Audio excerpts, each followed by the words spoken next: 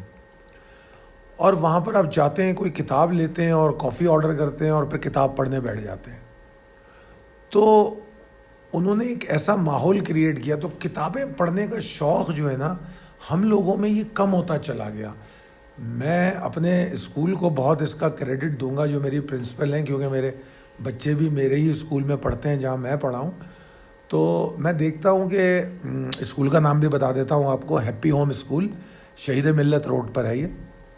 تو اس میں جو آج کل جو پرنسپل ہیں، یہ جو head of this school system ہے، مسز نظامی، وہ ہمارے زمانے میں تو خیر پرنسپل نہیں ہوتی تھی، ان کی والدہ پرنسپل تھی. تو وہ ان سے ایک دن میری بات ہو رہی تھی، تو انہوں نے مجھے یہ بات بتائی کہ دیکھو خالد، ہم نے اسکول میں ایک سسٹم شروع کیا ہے کہ جیسے ہی بچے کلاس روم میں آتے ہیں تو 15 منٹ کا ٹائم ہوتا ہے، اس میں کتابیں پڑھنی ہوتی ہیں. تو انہوں نے ہر کلاس میں ایک شیلف بنایا ہے اور اس شیلف پہ کتابیں رکھی ہوتی ہیں. اب وہ اس وقت جب میری ان سے بات ہوئی تھی، میرے بچے مونٹیسری میں تھے، مطلب مونٹیسری یا فرسٹ کلاس 2 کلاس، کوئی 2 میں تھا، کوئی 3 میں تھا. تو میں نے جا کے کلاس روم میں دیکھا کہ شیلف بنے ہوئے تھے، اس میں کتابیں رکھی ہوئی تھیں. اور پہلے اس کا میں نام بھول گیا ہوں، وہ اس ٹائم کو کچھ کہتے تھے وہ، کہ یہ جو بک ریڈنگ ٹائم تھا، تو اس میں وہ بچے کتابیں پڑھتے تھے. تو میں نے دیکھا کہ اس سے بچوں میں کتابیں پڑھنے کا شوق ڈیولپ ہوا. تو وہ لے کے وہ آگے چل رہی تھی. تو انہوں نے اس وقت یہ مجھے بتایا تھا کہ دیکھو میں ایسا کر رہی ہوں اور اٹ ول ہیلپ اے لاٹ، بچوں کو کتابیں پڑھنی چاہیے. پھر سلولی اینڈ گریجولی پھر میں آپ لوگوں کو ایک اور بات بتاؤں. خیر یہ آؤٹ آف دی کانٹیکسٹ ہم جا رہے ہیں، مگر ویکینڈ ہے، آپ لوگوں سے بات کرنے کو دل چاہ رہا ہے. میں آپ کو ایک بدقسمتی سے ایک بات بتاؤں کہ چونکہ ہم لوگ اتنا اس پہ توجہ نہیں دے رہے، تو فورن میڈیا نے اور جو کیونکہ ہمارے جو پڑھے لکھے اور جو تھنک ٹینکس ہیں وہ تو موجود ہی نہیں ہیں جو اس پہ توجہ دیں. تو ایسا ہوا کہ ان لوگوں نے ہماری اسٹوری بکس میں ایسے کردار ڈالنے شروع کر دیے کہ جو ریڈیلی اویلیبل اسٹوری بکس ہیں اس کے جو کردار ہیں وہ ہمارے معاشرے سے، ہمارے ریلیجن سے مطابقت نہیں رکھتے. تو مجھے پھر یاد آیا کہ میری جو بکس کے حوالے سے جو ڈسکشن تھی وہ میں ہمیشہ یاد کرتا ہوں کہ اس میں آپ کے پاس ایسی بکس بھی موجود ہیں جس میں کیا نام ہے، اگر آپ نوٹس کریں صحابہ کے قصے ہوتے ہیں، یا مجھے یاد ہے کہ میری والدہ جو ہے میرے بھتیجے کے لیے جب وہ پاکستان آتی تھیں تو یہ بکس لے کر جاتی تھیں. میرے بھتیجے جب چھوٹے تھے تو پاکستان سے یہ کتابیں لے کے جاتی تھیں لازمی طور پہ، تو وہ ان کو پڑھاتی رہتی تھی. تو اگر ہم بھی ایسی کتابیں پڑھنے کے عادی ہوں تو ہمیں پتہ چلے کہ ٹرمپ نے کیا کیا، ہٹلر نے کیا کیا. ہم نے تو کتابیں پڑھی نہیں. نمبر ایک، ابھی ہم نے پڑھا کچھ بھی نہیں تھا، ہمیں اٹھا کے ایک سمندر دے دیا ریسرچ کا. وہ کیا تھا؟ وہ انٹرنیٹ تھا. مطلب دنیا بھر کا ایک انفارمیشن کا سمندر. اب چونکہ سوچ محدود تھی تو میری کلکنگ تو کہاں ہوتی ہے، آپ سمجھ سکتے ہیں کہ Pakistan one of the top rated country جو کون سی ویب سائٹ دیکھتا ہے، جا کے آپ چیک کر لیں. تو اب وہ کلکنگ ہوتی ہے اس پہ جس میں میرا انٹرسٹ ہوتا ہے. تو ہم ریسرچ اور سوچ ہسٹری اور اس کی طرف گئے نہیں. تو لہذا ہمیں کیا پتہ کہ ہٹلر نے کیا کیا تھا، ٹرمپ نے کیا کیا. ابھی عراق ایران کی وار کب ہوئی، سعودی عرب اور ایران کے بیچ میں کیا جھگڑے چل رہے ہیں، رشیا اور یوکرین کیوں لڑ رہے ہیں، مطلب امریکہ کیا گیم پلان کر رہا ہے. تو یہ تمام چیزیں ہمیں کچھ بھی نہیں پتہ. اگر ہمیں یہ پتہ لگیں تو ہم سیکھ سکیں. اور بدقسمتی دیکھیے کہ کئی لوگ جو ہوتے ہیں، جو لوگ ہسٹری کو پڑھتے ہیں، خاص طور پہ سیاستدان جو ہیں، ہمارے سیاستدان بھی ہسٹری کو ضرور پڑھتے ہیں. اچھا، یہ جو سیاستدان ہوتے ہیں یہ وہ ہسٹری پڑھتے ہیں جو ان کے نیریٹو کو سپورٹ کرتی ہے. جس طرح آپ کو جب پتہ چلے گیا کہ جیل میں جب ذوالفقار علی بھٹو تھے تو وہ کیا کتابیں پڑھتے تھے، آصف علی زرداری جب جیل میں تھے تو وہ کون سی کتابیں پڑھتے تھے. ٹھیک ہے. جیسے اکبر ایس بابر نے بتایا تھا کہ عمران خان کون سی کتابیں پڑھتے تھے. ٹھیک ہے. نواز شریف صاحب کے بارے میں کبھی نہیں سنا کہ یہ کچھ پڑھتے تھے. تو میرا تو خیال ہے یہ کچھ پڑھتے نہیں تھے، یہ سنتے تھے یا بولتے تھے. تو بہرحال بہت سارے لوگوں کے بارے میں پھر آپ کو یہ خبر ملے گی کہ فلاں آدمی اس کو پڑھتا تھا. پھر آپ ریزمبلنس دیکھ سکتے ہو اس کے عمل میں، اس کے کردار میں وہ چیزیں نظر آئیں گی. جو میں نے ٹرمپ اور ہٹلر کی مثال دی تھی، آپ لوگوں کی معلومات کے لیے بتاتا ہوں. عمران خان نے 2018 میں وزارت عظمیٰ کا حلف لیا. ٹھیک ہے. 2015 میں ایک بہت زبردست ہمارے لکھاری ہیں اور فزکس کے پروفیسر ہیں، پروفیسر پرویز ہود بھائی. 2015 میں انہوں نے ایک آرٹیکل لکھا تھا، اگر آپ لوگ کہیں گے تو آپ لوگوں کو بھیجوں گا. وہ 2015 میں انہوں نے لکھا تھا اور اس میں انہوں نے لکھا تھا کہ عمران خان جو ہے وہ پاکستانی ٹرمپ ہے. جب میں نے وہ آرٹیکل پڑھا میرا دماغ اڑ گیا. میں نے کہا یار یہ کیا کہہ رہے ہیں یہ، کیونکہ ٹرمپ ایک ایسا بندہ تھا جو جھوٹ کا بنا ہوا تھا، جو تمام 2 نمبریوں میں ہوتا تھا.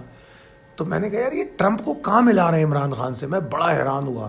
میں نے اپنے دوستوں کے ساتھ اس آرٹیکل کو بہت شیئر کیا. پھر میں پرویز ہود بھائی کا بہت بڑا فین ہوں، کیونکہ وہ جو باتیں کرتے، ساری باتیں ہضم نہیں ہو تو اس کو چھوڑ دیں، مگر ہر پڑھے لکھے آدمی سے کچھ نہ کچھ کام کی بات مل جاتی ہے.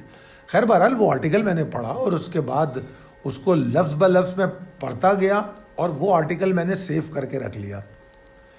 اس کے بعد میں آپ کو بتاؤں یہ 2022 چل رہا ہے، 7 سال ہو گئے. 7 سال میں 100 دفعہ میں نے اپنے دوستوں کو، اپنے جاننے والوں کو، اپنے سوشل میڈیا کو میں نے وہ شیئر کیا کئی دفعہ. کیونکہ وہ ایک جو سوچ تھی نا اس آدمی کی، 2015 میں اس نے یہ بات کہی تھی اور وہ 2018 میں وزیر اعظم بنتا ہے. پھر 2020 تک کا جو اس کا پی ایم شپ تھی اس میں وہ کیا کرتا رہا. پھر اس کے بعد میں نے آپ کو جو یہاں ٹرمپ اور ہٹلر کی مثال دی، جو رشیا نے ٹرمپ کے لیے جو پروپیگنڈا مہم چلائی، ایگزیکٹلی وہی کاپی پیسٹ ہوئی یہ جو آپ کا جو سوشل میڈیا عمران خان نے رن کیا. تو اگر ان چیزوں کو پڑھا ہوا ہو تو ہمیں سمجھ میں آئے گا کہ واٹ از گوئنگ آن، تو ہم سمجھ سکیں گے. پھر میں آپ کو ایک اور مزیدار بات بتاؤں. پرویز ہود بھائی نے اس کے بعد اس آرٹیکل کا دوسرا حصہ لکھا. وہ میرے خیال میں انہوں نے لکھا ہے 2019 یا 20 میں، 19 میں شاید. 2015 میں پہلا حصہ لکھا اور پھر انہوں نے دوبارہ اس آرٹیکل کا دوسرا حصہ لکھا, کنٹینیو کیا, اور وہ انہوں نے پھر 2019 میں لکھا ہے شاید. اگر آپ لوگوں کا انٹرسٹ ہوگا تو وہ ڈان پہ کی ویب سائٹ پہ آپ کو مل جائے گا. پرویز ہود بھائی کے نام سے لکھ دیں, آپ صرف لکھ دیں پاکستانی ٹرمپ بائی پرویز ہود بھائی, آپ کو وہ آرٹیکل مل جائے گا. ڈان میں انہوں نے لکھا تھا. تو بہرحال ایسی بڑی اگزامپل ہے. بہرحال بہت لمبی بات ہو گئی. Thank you all. Last slide میں آپ لوگوں کو آپ ہماری نمبر ملیں گے کانٹیکٹ کے, تو رابطہ کیجیے اگر آپ ہماری سروس چاہتے ہیں, روزانہ ہماری کالز دیکھنا چاہتے ہیں. بہت شکریہ. اللہ حافظ.